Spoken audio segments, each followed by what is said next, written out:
अस्सलाम वालेकुम। आज हम लोग नया टॉपिक करेंगे डिक्शनरी का। ये डिक्शनरी का कॉन्सेप्ट बड़ा अच्छा है और इसके यूजेस भी काफ़ी सारे हैं। तो आज हम पाइथन के अंदर डिक्शनरीज को देखेंगे। तो डिक्शनरी भी एक कंटेनर क्लास की तरह है, जिस तरह लिस्ट होती है। ये एक डेटा टाइप नहीं होती, लेकिन इसके अंदर मल्टीपल डेटा टाइप्स यूज़ हो रही होती हैं। ये एक क्लास होती है क्योंकि इसका रिटर्न टाइप थोड़ी डिफरेंट होती है, थोड़ी अलग तरीके से रिटर्न करती है। इसके अपने मेथड्स होते हैं, इस वजह से क्लास होती है। तो आज हम डिक्शनरी को सही से देखेंगे। तो लिस्ट क्या होती है? लिस्ट के अंदर हम कोई भी, मैं पहले आईडिया एली खोल के दिखा देता हूँ आप लोग को। तो लिस्ट के अंदर हम कोई भी अगर लिस्ट बनाते हैं और इसके अंदर हम 2, 4, 8 डाल दिया मैंने फॉर एग्जांपल लिस्ट के अंदर। तो लिस्ट के अंदर इंडेक्सेस क्या होते हैं? 0, 1, 2। इसका इंडेक्स के अगर हम 1 पे जाएंगे, 0 पे जाएंगे तो फिर हमारे पास 2 आ जाएगा, 1 पे 4 और 2 पे 8 आ जाएगा। तो डिक्शनरी भी एक टाइप की लिस्ट होती है, लेकिन लिस्ट विद कस्टमाइज इंडेक्स। उसमें आप अपना इंडेक्स डाल सकते हो, जिसे हम डिक्शनरी के अंदर की कहते हैं। फॉर एग्जांपल अगर आपने कोई भी डिक्शनरी खोली हो, जो बुक होती है डिक्शनरी, उसकी बात कर रहा हूँ, तो उसके अंदर आप लेफ्ट साइड पे या टॉप के ऊपर आपके पास की लिखी आ रही होती है। अगर आप ए के अंदर ढूंढ रहे हो, फिर ए बी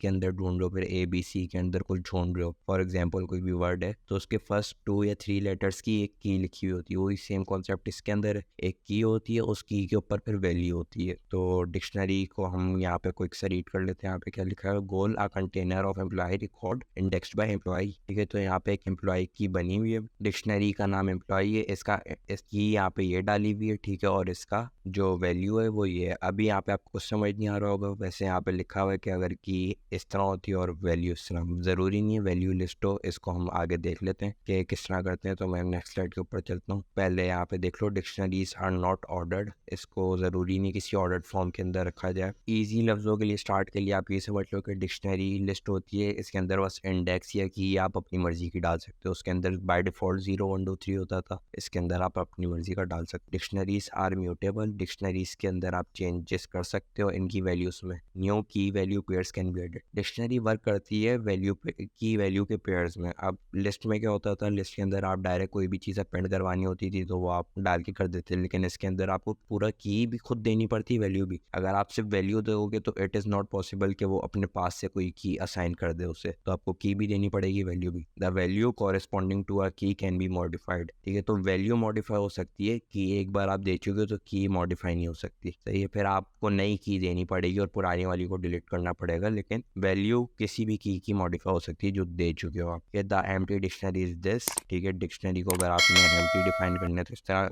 से कर सकते हैं। Dictionary keys must be immutable. Dictionary की कीज वही मैंने कहा इम्यूटेबल होती है, उसको आप मॉडिफाई नहीं कर सकते। डिक्शनरी की वैल्यूज को मॉडिफाई कर सकते। तो यहाँ पे हम डिक्शनरीज के ऑपरेटर्स पे आ जाते हैं। अब चलो हम बेसिक सी डिक्शनरी में आपको दिखा देता हूँ। ये बेसिक सी डिक्शनरी है डेज के नाम से, इसको मैंने दिखा दिया। अब ये देखो डेज है। ठीक है, डिक्शनरी का मैंने बताया था ये कर्ली ब्रैकेट से होती है। एम्प्टी डिक्शनरी इस तरह होगी। अगर मैं DIC बनाता हूँ तो एम्प्टी डिक्शनरी आप इस तरह बना सकते हो। ठीक है, तो अगर मैं इसकी टाइप ऑफ DIC देखूंगा तो आई की क्लास डिक्ट। ठीक है, डिक्शनरी की शॉर्ट फॉर्म डिक्ट है और सेम गोज फॉर डेज। अगर मैं टाइप ऑफ डेज देखूंगा तो फिर वो भी इसी तरीके से रहेगी। सही है, तो फिर यहाँ पे डिक्शनरी हमने एक डिफाइन की भी। इसके अंदर क्या है? एमओ जो है स्ट्रिंग है। ठीक है, ज़रूरी नहीं है स्ट्रिंग हो, मतलब अगर आप टेक्स्ट लिख रहे हो तो वो स्ट्रिंग होगा। आप इंटीजर भी लिख सकते हो, फ्लोट भी लिख सकते हो, बुलियन भी रख सकते हो। ठीक है, एमओ स्ट्रिंग है और इसका मतलब है 1। TU भी स्ट्रिंग है, इसका मतलब है 2।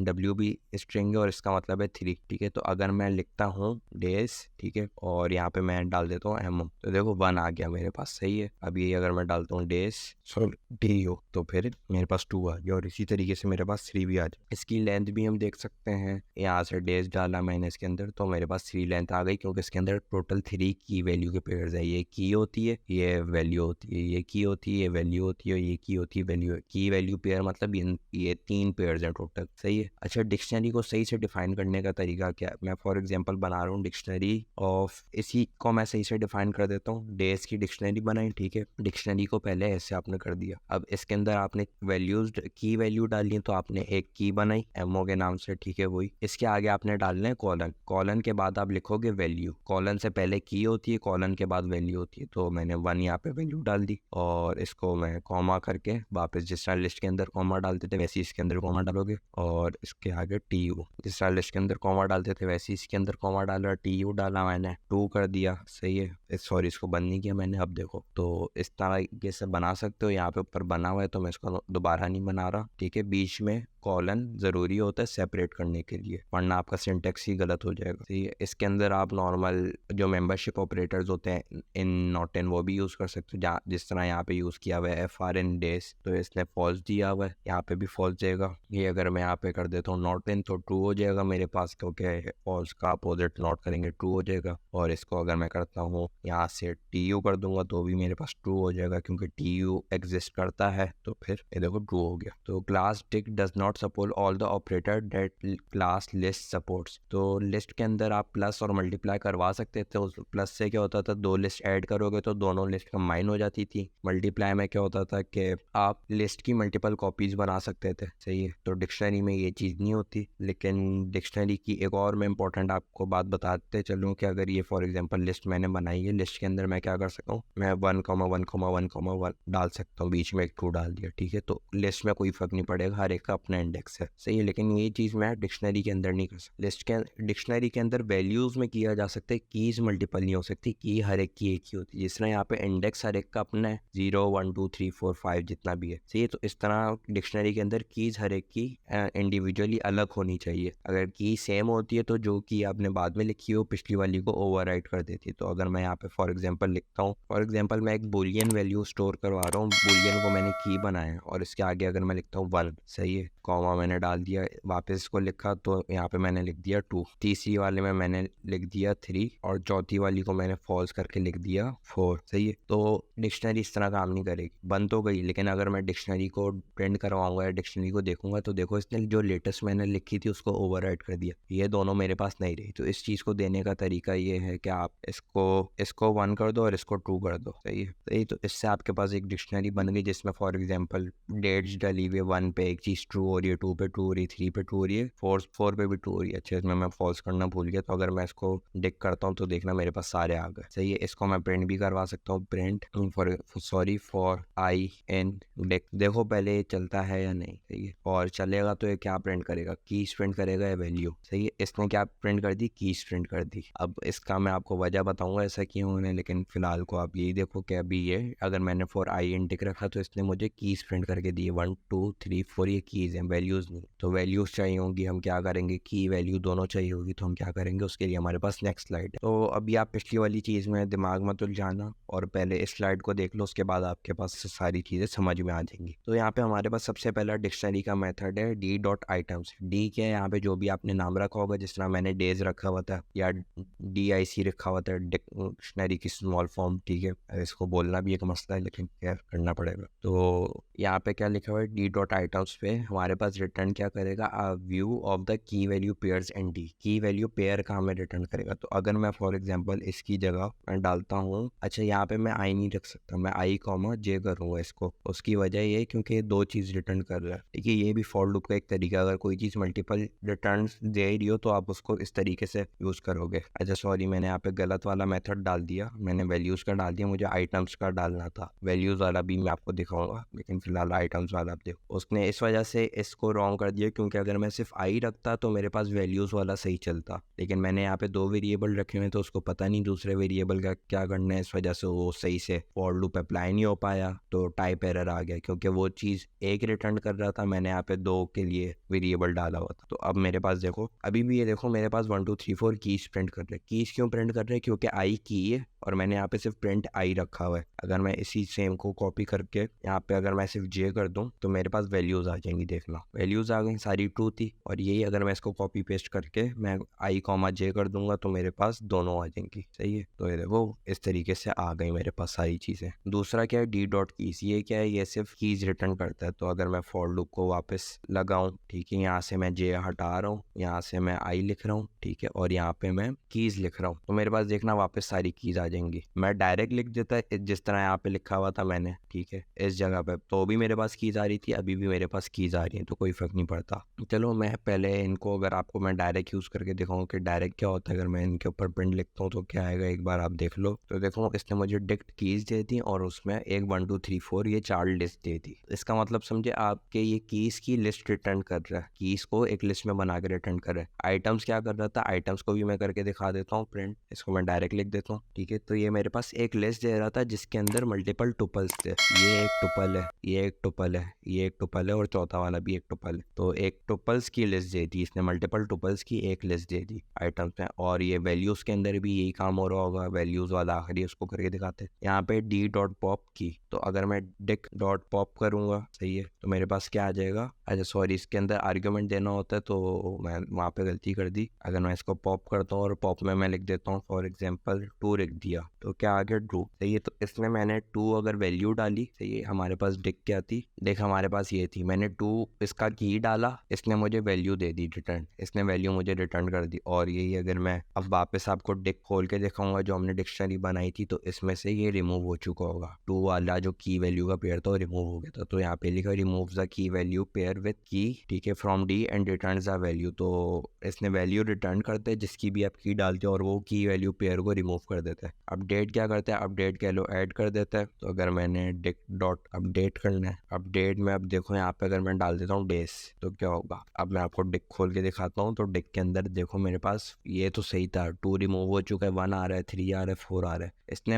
एम ओ टी यू और डब्ल्यू भी ऐड कर दिया। उसकी वजह ये है क्योंकि D2 एक और डिक्शनरी होती है, डी भी एक डिक्शनरी होती है। अपडेट क्या करता है, जो भी की वैल्यू पेयर्स होते हैं, ठीक है, D2 के, उनको ऐड कर देता है। और अगर कोई सेम होगा तो ओवरराइट कर देगा। तो अगर फॉर एग्जांपल डेज के अंदर कोई और होता तो फिर ये उसको ओवरराइट कर चुका होता। तो यहाँ पे मैंने मल्टीपल तरीके से, इसमें मैंने डायरेक्ट डिक्शनरी का एक की वैल्यू पेयर डालने की कोशिश की, लेकिन वो नहीं चला, सिंटेक्स एरर आ रहा है। तो इसका मतलब ये सिर्फ डिक्शनरी एक्सेप्ट करता है। यहाँ पे आप जो D2 की जगह है, यहाँ पे आप कोई डिक्शनरी डालोगे तो वो उसको ऐड कर देगा, और अगर कोई की सेम होगी तो उसको ओवरराइट कर देगा। इसकी मैंने रिटर्न टाइप भी आपको दिखा दी। तो ये रिटर्न क्या कर रहा है, मतलब इसकी जो रिटर्न आ रही है क्लास, वो नन टाइप है। नन टाइप मतलब उसकी कोई टाइप नहीं है, क्योंकि ये कुछ रिटर्न नहीं कर रहा है। ये सिर्फ आपको पूरा आपकी डिक वाली लिस्ट को अपडेट कर रहे हैं, कुछ रिटर्न नहीं कर रहा है। तो अब आ जाते हैं अपनी नेक्स्ट स्लाइड के ऊपर, ठीक है। ये वही है, dict the containers return by the items, the keys and the values called views can be iterated over. तो मतलब जो डी आइटम्स, डी कीज और डी वैल्यूज हैं, आपको लिस्ट कर रहे होते हैं, और लिस्ट आइटरेबल होती है। लिस्ट के ऊपर आप आइट्रेशन कर सकते हो, तो आप इनके ऊपर भी आइट्रेशन कर सकते हो, जो कि मैंने यहाँ पे फॉर लूप लगा के दिखाए थे। ये डिक आइटम्स भी चल जाता, सही है, डिक कीज भी चल जाता, और यहाँ पे डिक वैल्यूज यहाँ पे इस वजह से नहीं चला था क्योंकि इसके अंदर मैंने जे डाल दिया था। इसको मैं करके दिखा देता हूँ दोबारा। तो यहाँ पे देखो डिक वैल्यूज भी चल गया, ये इन सब पे आइट्रेशन हो सकती है। अब आ जाता है एक आपका बड़ा अच्छा एक यूज आ जाता है कि डिक्शनरी को कहाँ पे यूज किया जा सकता है, uses of dictionary versus multiway if statement. तो container with custom indexes alternative to the multiway if statement. तो पहली चीज ये है कि इसके अंदर हम कस्टम इंडेक्स या कस्टम की डाल सकते हैं, और दूसरा इसका यूज ये है कि ये ऑल्टरनेटिव है मल्टीवे इफ स्टेटमेंट के। तो यहाँ पे एक फंक्शन बना हुआ है जो कि कंप्लीट के नाम से, उसके अंदर हमने पैरामीटर दिया हुआ है एब्रीविएशन, ठीक है। यहाँ पे एब्रीविएशन के अंदर हम डालेंगे कोई भी शॉर्ट फॉर्म, जैसा एमओ था, टीयू था, कुछ भी, सही है। तो इसमें हम काफी सारी 7 दिनों की हमारे पास इफ स्टेटमेंट लगेंगी। पहली इफ होगी, बाकी 5 एलिफ होंगी, और जो मतलब पहली इफ होगी, बाकी जो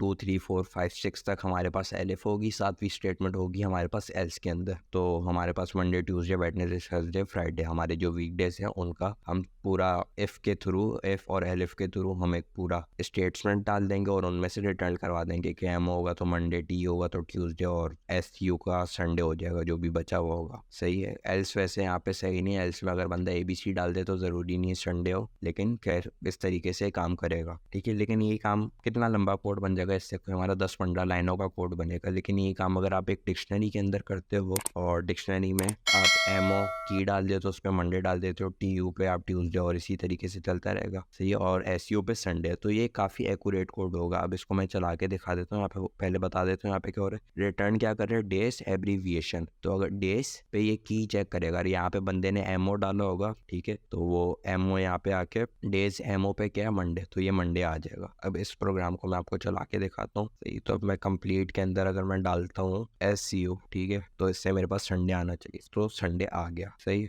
दूसरा इसका यूज है एक एज अ काउंटर यूज हो सकता है कंटेनर ऑफ काउंटर से। यहाँ पे क्या प्रॉब्लम है हमारे पास, computing the number of occurrences of item in a list. For example आपके ग्रेड्स हैं, ये सारे मार्क्स हैं जो भी 95 96 100 85 95 90 95 100 100, तो इसकी फ्रीक्वेंसी मालूम करने के लिए आप डिक्शनरी का यूज कर सकते हो, ठीक है। तो अगर आप ये फ्रीक्वेंसी का एक यहाँ पे फंक्शन बना हुआ है, उसके अंदर आप कोई भी लिस्ट डालोगे तो उसको वो काउंट करके आपको रिटर्न कर देगा। और सॉल्यूशन क्या, iterate through the list for each grade increment the counter corresponding to the grade. तो जब आप डिक्शनरी के ऊपर आइटरेट कर रहे हो, लिस्ट के ऊपर आइटरेट कर रहे होगे, तो जो भी लिस्ट के अंदर आइटम होगा जितनी बार रिपीट हो रहा होगा आप उसको डिक्शनरी के अंदर अपडेट करते रहोगे। ठीक है, प्रॉब्लम क्या है, impossible to create counters before what seeing in the list. तो लिस्ट के अंदर यहाँ पे हम डायरेक्ट तो बना नहीं सकते काउंटर, ठीक है, और तो इस वजह से हमें पहले लिस्ट के अंदर देखना होगा क्या क्या है। इसके अंदर हमारे पास नंबर्स थे, इंटीजर्स थे, उनका हम काउंटर बनाएंगे डिक्शनरी को यूज़ करके। दूसरा यहाँ पे how to store grade counter so a counter is accessible using the corresponding grade. तो हर ग्रेड का काउंटर होगा इसके अंदर, ठीक है, ऐसा नहीं है सिर्फ टोटल नंबर ऑफ लेंथ की तरह ये काउंट कर दे। तो अगर 95 इसके अंदर 3 बार आ रहे हैं, 100 3 बार आ रहे हैं और बाकी सब 1 बार आ रहे हैं, तो उस तरीके से काउंट होगा। और her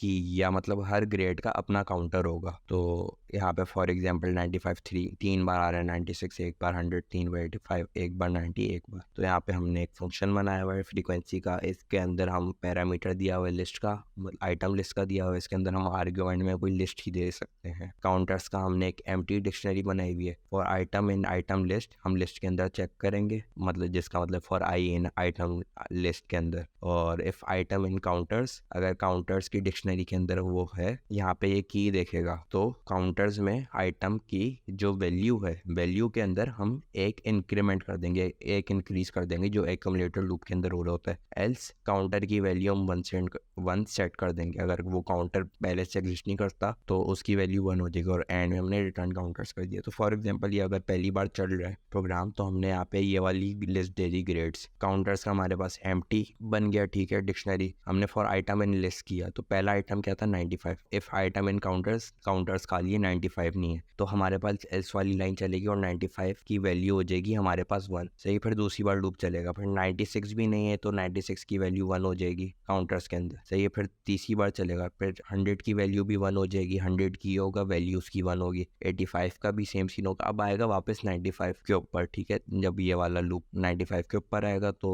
if item in counters, counters के अंदर वो हमारे पास 95 की होगी पहली बार, तो अपडेट क्या हो जाएगा, काउंटर 95 + 1 वाली लाइन चल जाएगी। उससे क्या होगा, फिर हमारे पास 95 का काउंटर 2 हो जाएगा और फिर 91 हो जाएगा एल्स पे चल के। फिर 95 दोबारा आएगा तो हमारे पास ये वाली लाइन चलने के बाद 3 हो जाएगा। 100 आएगा तो 100 पहले हमने किया हुआ था तो ये 2 हो जाएगा, फिर 100 भी 3 हो जाएगा। इसको मैं चला के दिखा देता हूँ, हो सकता है आपको समझ में आए और इसकी खुद प्रैक्टिस करोगे तो समझ में आएगा। तो ये हमारे पास प्रोग्राम बन रहा है। सही है, अब मैं फ्रीक्वेंसी के अंदर ग्रेड्स डालता हूँ, ठीक है। ग्रेड्स का पहले वेरिएबल बना देते हैं यहाँ पे भी। सही है, अब मैं फ्रीक्वेंसी के अंदर ग्रेड डालता हूँ जिस तरह यहाँ पे डले हुए। तो इसने देखो हर चीज़ का काउंटर बना के दे दिया। 95 3 बार, 96 1 बार, 100 3 बार, 85 1 बार और 90 1 बार। सही है, तो यहाँ पे एक वर्ड काउंट का है। वर्ड काउंट में क्या हो रहा है, इनपुट एक स्ट्रिंग जाएगा। सही है, स्ट्रिंग से फिर ये हमारे पास इस तरह प्रिंट करके दे देगा सब कुछ, ठीक है, कि कौन सा वर्ड कितनी बार आ रहा है। तो इसमें क्या होगा, हम एक वर्ड लिस्ट को टेक्स्ट डॉट स्प्लिट करेंगे। स्प्लिट से क्या होगा, हर चीज लिस्ट ऑफ वर्ड्स में स्प्लिट हो जाएगी, तो हर वर्ड एक लिस्ट का आइटम बन जाएगा। फिर काउंटर्स को हमने एम्प्टी रखा,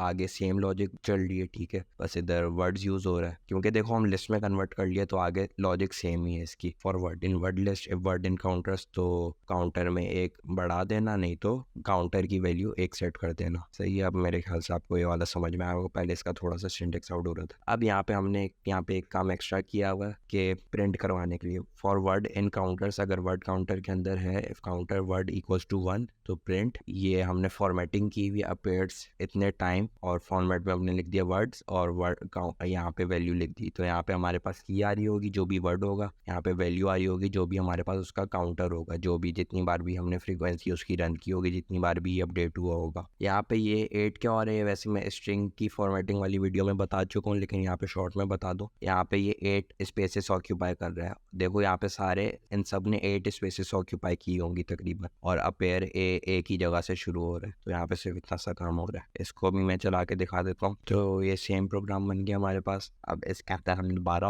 ये टेक्स्ट को हम अंदर डालते हैं। सही है, अब हम वापस इसको कॉल करते हैं और ये देखो सबकी 8 स्पेसेस ऑक्यूपाई करके ये प्रोग्राम सही चल गया, जो जितनी बार रिपीट हो रहा है उसने बता दिया। अब इसके अंदर तीसरी एक्सरसाइज भी है, वो है लुकअप की। लुकअप क्या करते हैं, implement function lookup that implements a phone book lookup application. Your function takes as input a dictionary representing a phone book mapping tuples containing the first name and last name two strings containing full number. तो इसके अंदर हम एक phone book बनाएंगे जिसमें first name और last name का एक टुपल होगा जो कि की होगी, और उसके अंदर वैल्यू में होगा हमारा नंबर। ठीक है, तो जब हम इसको रन करेंगे तो हमारे पास एक प्रोग्राम चलेगा जो हमसे फर्स्ट नेम पूछेगा, लास्ट नेम पूछेगा, और वो हमें फ़ोन में बुक में से हमें नंबर ला के दे देगा। ठीक है, और ये प्रोग्राम उस तक चलता रहेगा वाइल लूप के अंदर, क्योंकि यहाँ पे देखो यहाँ पे दोबारा एंटर द फर्स्ट नेम आ रहा है। तो इसका फंक्शन, इसमें क्या हो रहा है हम देख लेते हैं। हमने लुकअप का फंक्शन बनाया फ़ोन बुक, इसके अंदर एक डिक्शनरी का हम इसके अंदर आर्गुमेंट देंगे। फ़ोन बुक के अंदर वाइल ट्रू रख दिया, फर्स्ट नेम मांगा हमने, लास्ट नेम मांगा, फिर पर्सन का हमने एक टुपल बना दिया, पर्सन के अंदर फर्स्ट कॉमा लास्ट, और if person in phone book, ठीक है, तो प्रिंट फोन बुक पर्सन, इसका मतलब print value. If key in dictionary then print value, else if key not in dictionary print the name